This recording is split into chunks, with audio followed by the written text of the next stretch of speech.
అదే RTV app వార్తల్ని క్షణాల్లో చదివే అవకాశం ఉంటుంది. ఒక న్యూస్ పేపర్, ఒక టెలివిజన్ ఛానల్ మీ చేతుల్లో ఎప్పుడూ ఉంటాయి. పసుపు మయమైపోయిన చిలకలూరుపేట.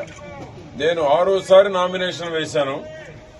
6 సార్లు ఇది హైయెస్ట్ అనుకుంటున్నా. నేను 2004 ఒక హిస్టరీ 5 సార్లలో, 2004 తర్వాత ఇది హైయెస్ట్ వన్ డే. నిన్న మధ్యాహ్నం నుంచే కూర్చున్నాం గట్టిగా నామినేషన్ అని. అదే ఇంకా 2 రోజుల ముందు ఎక్సర్సైజ్ చేస్తుంటే చిలకలూరుపేట పట్టి ఉండేది కూడా కాదు. ఇప్పటికే జనసంద్రం అయిపోయింది చిలకలూరుపేట.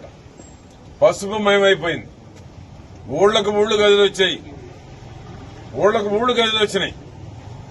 ఆ విధంగా చిలకలూరుపేట నా 6 సార్లు నామినేషన్ లో ఇది అత్యధిక తెలుగుదేశం, జనసేన, బీజేపీ నాయకులు, కార్యకర్తలు పాల్గొన్నటువంటి అత్యధిక జనసంద్రంతో వేసినటువంటి నామినేషన్. ఏ డెవలప్మెంట్ చూసినా నా బ్రాండ్ తెలుగుదేశమే ఉంటుంది.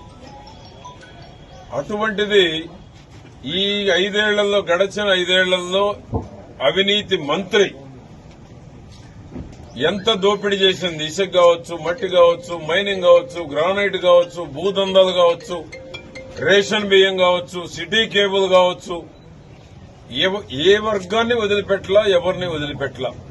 ముందు వాటికి సమాధానం చెప్పి నీ 5 ఏళ్లలో మీ అవినీతి మంత్రి చేసిన దందాలకు సమాధానం చెప్పి చిలకలూరుపేటలో నువ్వు ఓటు అడగాలి. ఈరోజు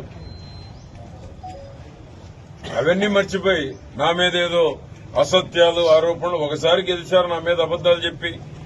5 ఏళ్లలో ఏం చేశారు? నేను ఏ తప్పు చేస్తుంటే? ఏ తప్పు చేయని వాళ్లే మీరు అక్రమ కేసులు, అరెస్టులు చేశారు.